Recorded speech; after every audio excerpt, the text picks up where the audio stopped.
The next award is the Tragan Award. And for that, I would like to introduce Ambassador Paul Cleveland. And the Tragan group can come up to the podium. Ambassador Paul Cleveland has been a Foreign Service officer for 37 years, working mainly on East Asian and Pacific affairs. Before joining the Foreign Service, he was an Air Force pilot. He was the U.S. ambassador to New Zealand and Western Samoa from 1985 to 1989, and to Malaysia from 1989 to 1992. He served for 8 years in Korea as political counselor in the mid-1970s and as DCM. His other posts include Canberra, Jakarta, and Bonn. Following retirement from the Foreign Service in 1994, he was chairman of the Korean Peninsula Energy Development Organization from 1996 to 1998. He is a former president of the U.S.-Indonesia Society and of the U.S.-New Zealand Council, of which he is now chairman. He has been a member of DECOR since 1978. Ambassador Cleveland was elected president of DECOR in 2011, having served as vice president since 2009.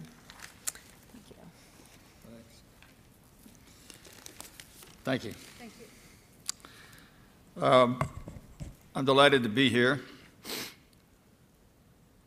The Tragan Award that we present today to Tom Gallagher recognizes a spouse, family member, or domestic partner who has effectively advocated for family rights and benefits, as Mrs. Eleanor Tragan did, the wife of Irving Tragan, who is here with us on the platform.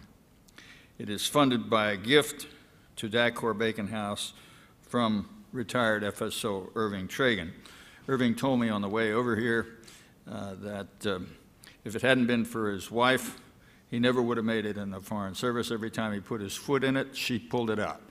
So, congratulations for choosing so well.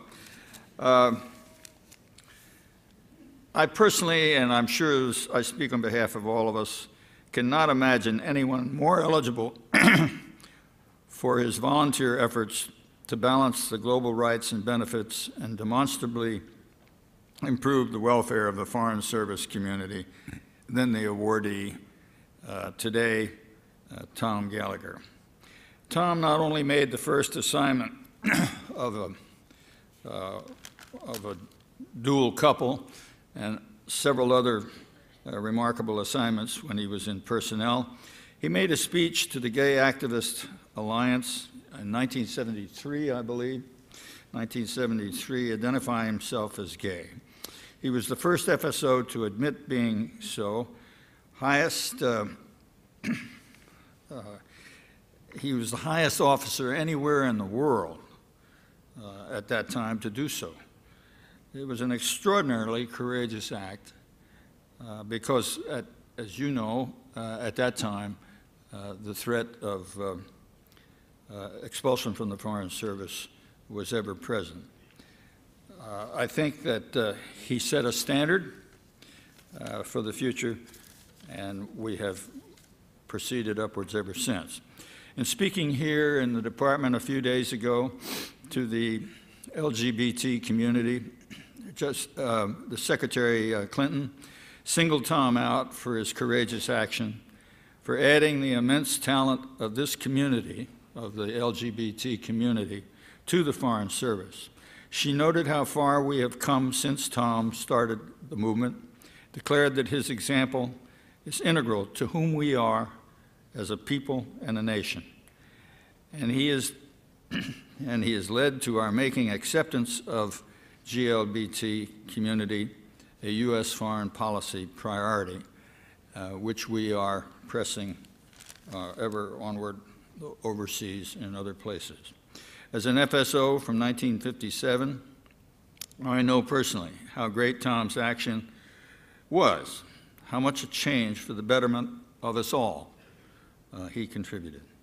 I feel personally honored and thankful to Tom for leading the way and for being part of this presentation ceremony.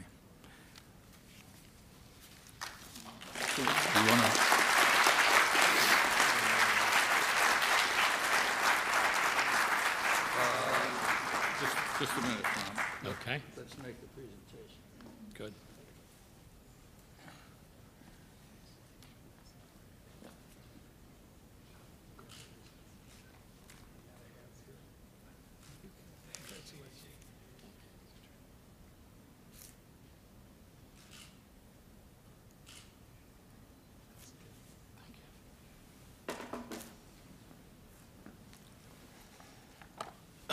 Mr. Deputy Secretary, Mr. Assistant Secretary, Madam Director General, Ambassador Cleveland, Ambassador Southwick, Ambassador Walkup, Mr. Tragan, members of the graduating class of Red Bank Catholic High School of 1958, members of Peace Corps Ethiopia I, members of my A100 class from 1965, and friends. It's very nice to have you all here today.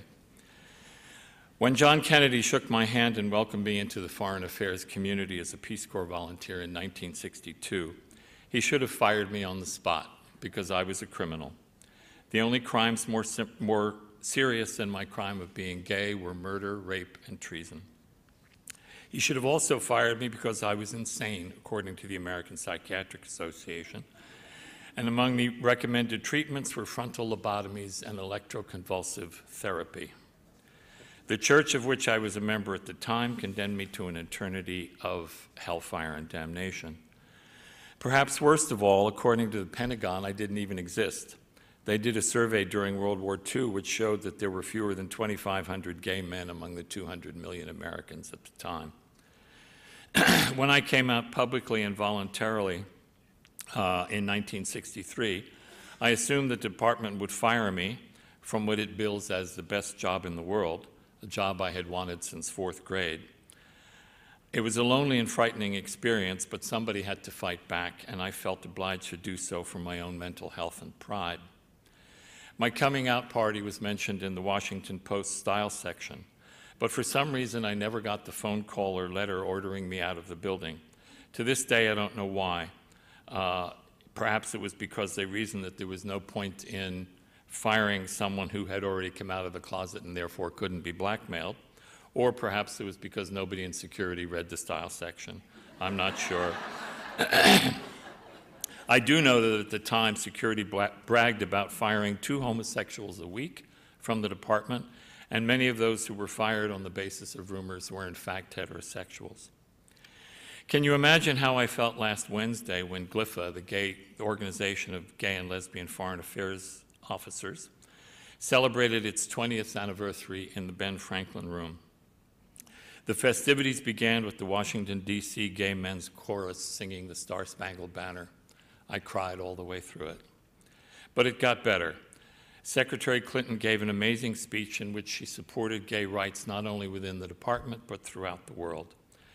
And then she said that there was someone to whom she wanted to give special recognition. Is Tom Gallagher in the room, she asked.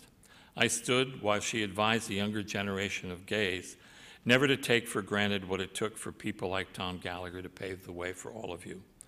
It was the best 2 minutes of my life. And now the Trangan Award. What a wonderful way to say goodbye to my career in the Foreign Service. In the bad old days, the department discriminated not only against minorities, but it also limited career opportunities for the female majority. In my incoming class in 1965, fewer than 10% of my classmates were women. Happily, one of them is here today. Hi, Louise. If 2 Foreign Service officers married in those days, she automatically resigned. When I was a personnel officer in 1972, 2 of my officers married, and I told her not to quit. With the strong support of my boss, the wonderful Harry Barnes, who later brought down the Pinochet regime in Chile, I went to the personnel panel and proposed that the couple be assigned together to Brussels, where the U.S. maintains 3 separate embassies. Since one of them would work in the embassy to Belgium while the other one worked in the embassy to NATO, the argument that they would step on one another's feet at the office didn't apply. Tandem assignments of married couples have been a staple of the Foreign Service ever since. Harry Barnes also backed me when I proposed that the first female officer be assigned to the office of the Secretary of State. Such a job was deemed to be too stressful for mere girls. tell that to Madeleine Albright, Hillary Clinton, Condoleezza Rice, and who knows, maybe Susan Rice, but I'm not touching that with a 10-foot pole. The resistance at the all-male personnel panel was strong. The final objection was the question of how she might get home if she had to work a midnight shift. I responded that I was her personnel officer, not her chauffeur, and for all I cared, she could hop on her broom and fly home. That may sound sexist, but it was intended to be exactly the opposite. By the way, the officer whom I assigned to the Secretariat that afternoon went on to become Principal Deputy Assistant Secretary of State for Consular Affairs. I also made the first assignment of a female to Arabic training. The personnel panel argued that we could not affront the Muslim world by sending females to our embassies in the Middle East. Having already lived in the Middle East for 6 years at that point, I was able to convincingly state that the Quran made no prohibition against women working in any professional position, and further that our Foreign Service is intended to represent America as it really is. The assignment went through, and she went on to become ambassador to Tunisia, where she did a fine job. Because I believed that there was no future for a gay man in the Foreign Service, I resigned in 1976 before anybody threw me out the door. But by 1994, the department had officially banned discrimination on the basis of sexual orientation, so I took the test again and came back home to the department.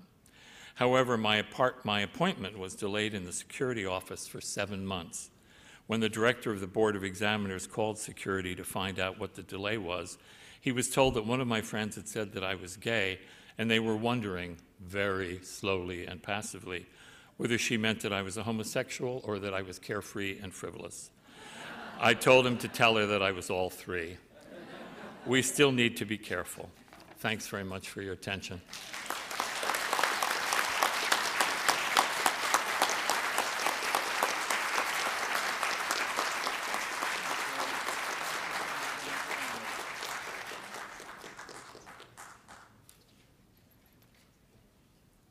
Can we get a group photo with all the winners? We were thinking of doing that if you are able to take a moment. Oh, we're thinking of a group photo with all the winners, including Debbie Miller, the Norman Award winners. If we can get to the photographers just to maybe just line you up against the curtain right here.